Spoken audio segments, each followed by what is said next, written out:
ध्वजा विराजे कांधे मूंज जनेऊ साजे.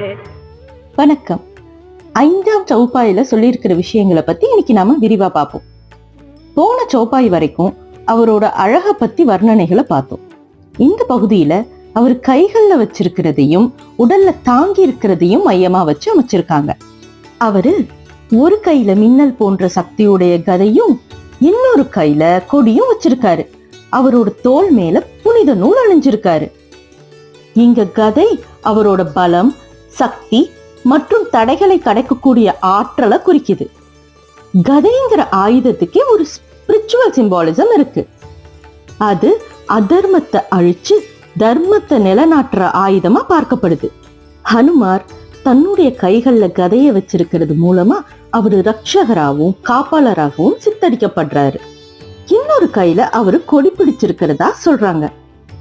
நம்ம புராணங்கள்லயே எல்லா தெய்வங்களும் தனக்குன்னு உரிய ஒரு கொடியை வச்சிருப்பாங்க. அது அவங்களுடைய அடையாளமா பார்க்கப்படுது.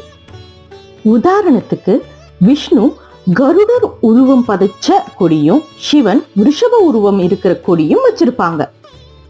நம்ம ஹனுமனும் ராமனுக்கு உரிய கொடியை வச்சிருப்பாரு. அது அவரு ராமரோட தூதுவர் மற்றும் சேவகர்னு குறிக்குது. ஹனுமர் அந்த கொடியை வச்சிருக்கிறது மூலமா அவரோட ராம பக்தியை வெளிப்படுத்துறாரு. அவரோட பலம் பொருந்திய தோல்ல புனித நூல் அணிஞ்சிருக்காரு. அது மூஞ்சா, அப்படின்னா சபைன்னு ஒரு வகை புல். அந்த சபை புல்லினால் ஆன பூனலை அவரு அணிஞ்சிருக்கிறதா சொல்லியிருக்காங்க. ஹனுமார் பூனல் அணிஞ்சிருக்கிறது மூலமா அவர் இருமுறை பிறந்தவர் ஆகிறாரு. இத த்விஜான்னு சொல்லுவாங்க. இந்த கான்செப்ட் பத்தி இன்னும் டீடைல்டா தெரிஞ்சுக்க நாம சம்ஸ்காரத்தை கொஞ்சம் புரட்டுவோம். ஹிந்துக்கள் 2 பிறப்புல நம்பிக்கை உடையவர்களா இருந்திருக்காங்க. ஒன்னு பிசிக்கல் பர்த், அதாவது அம்மாவின் கருவில் இருந்து பிறக்கும் பிறப்பு. 2வது சைக்கலாஜிக்கல் பர்த், அப்படின்னா குரு மூலியமா வேத சாஸ்திரங்களை கற்று தேர்ந்ததுக்கு அப்புறம் நம்ம ஞானத்தின் அறிகுறிய சைக்கலாஜிக்கல் பர்த்தா கன்சிடர் பண்றாங்க.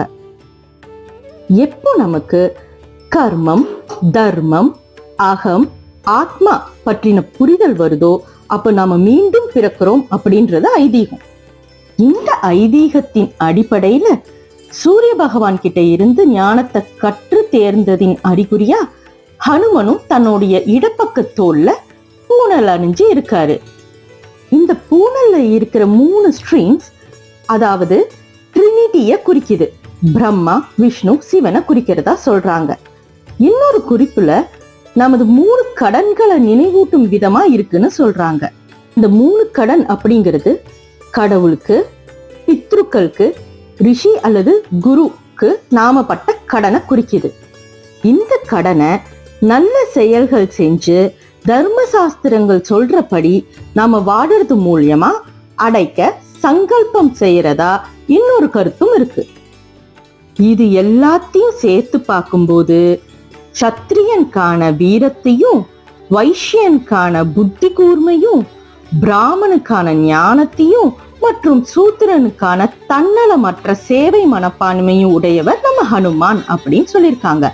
இதனால அவர் 4 வர்ணங்களுக்கும் பொதுவானவரா விளங்குறாரு. இந்த ஸ்லோகத்தோட மீனிங்க ஆர்டர் வைஸ் ஒரு தடவை பார்த்துடலாம். ஹாத் பஜ்ரா, ஹாத் அப்படின்றது கை, பஜ்ரா அப்படின்றது கதை, கைகள்ல கதை. ஓர் த்வஜா விராஜே, த்வஜானா கொடி மற்றும் கொடியை வைத்திருப்பவர். ஆந்தே மூஞ்ச் ஜனேகு சாஜை, காந்தே அப்படின்றது தோல், மூஞ்ச் அப்படின்றது ஒரு புல், ஜனேகு அப்படின்னா பூனல், தோல் மீது புல் பூனல் அணிந்து காட்சியளிப்பவரே அப்படின்னு நம்ம துளசிதாசர் வர்ணிச்சிருக்காரு. நன்றி.